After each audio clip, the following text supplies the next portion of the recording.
Përshëndetje dhe mirë se erdhët të gjithë ju të shenjës së Luanit.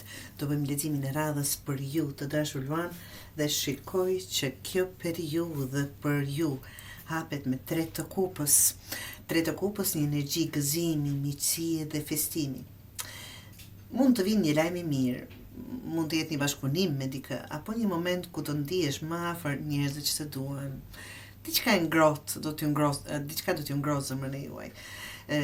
Pra, është sikur është duke kërkuar gëzim zemra juaj dhe je gati ta ndjesh apo ta pranosh.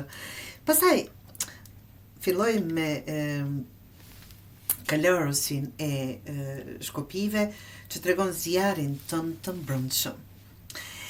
Të dashur, një nxitje për të vepruar, për të ndjekur pasionin, për të mos qëndruar më në vend. Por kujdes me impulsin, Luan, të gjithë e dim që jeni pak impulsiv, sepse kjo letër shpesh të shtyn të veprosh para se të mendosh, është një energji e tillë.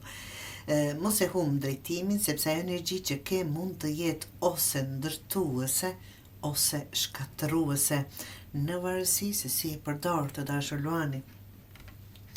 Mbretëresha e kupës krijon apo të kujton që të mbash balancën, të ruash ndjeshmërinë, të dëgjosh intuitën dhe të qëndrosh i butë me veten edhe kur ndjen shumë apo zihesh nga brenda, ta them ashtu. Zemra jote po flet me forcë se zakonisht dëgjoje, por mos lejo emocionet të veprojnë. Pra, sepse kjo energji që është duke ardhur tek ju të dashur Luani, siç thash, ose mund të jetë vërtet ndërtuese edhe për të mirën në favorin e juaj, apo shkatëruese.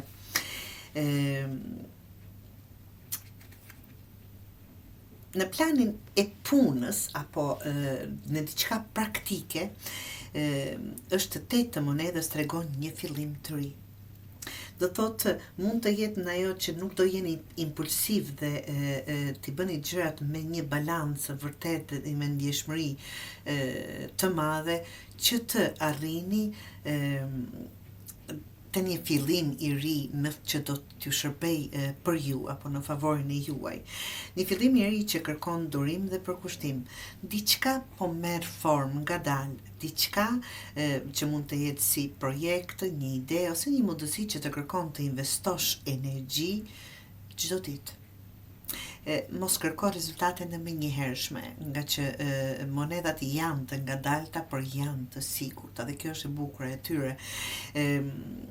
Mos kërko pra të shkosh sukses apo rezultate me njëherë, sepse çdo hap që po bën tani je duke të ndërtuar një të ardhme të qëndrueshme.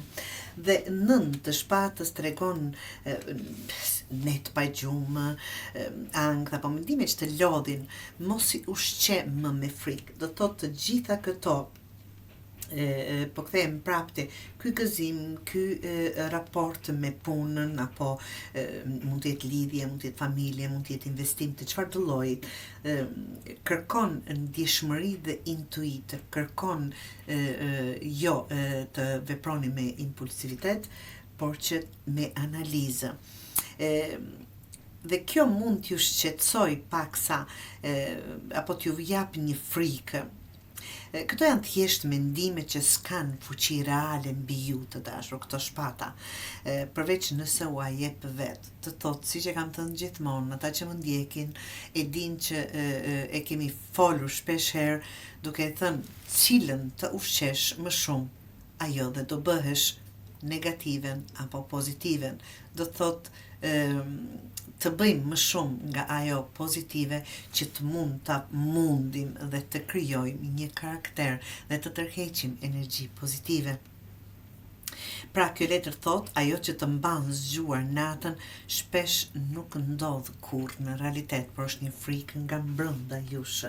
Dhe është asi i bukur që është një fund i fuqishëm, asi i shpatës është qartësi e vërtetë. Pra, me kaq sa po shikoj të dashur Luan, do dini të menaxhoni situatën për kryer, për shkëlqyeshëm.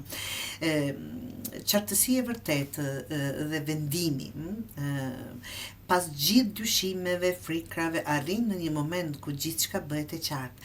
Një të vërtetë do ta shohësh pa qenë e mirëgulluar apo e paqartë për ju që ka qenë deri sot, dhe do marrësh një vendim që do t'ju çliroj.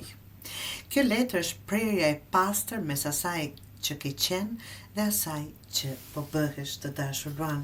Pra, mos harxho zjarrin në betejat të kota, ta them kështu, fuqinë dhe energjinë tuaj për të ndërtuar. Dëgjoj zemrën, por mos harro kurrë dhe mendjen. Kjo është ajo balanca që kërkon të keni këtë periudhë, dhe më e rëndësishmja, ajo që të trëm sot, nesër mund të jetë arsyeja pse do të jesh shumë më i apo e fortë, të dashur Luan.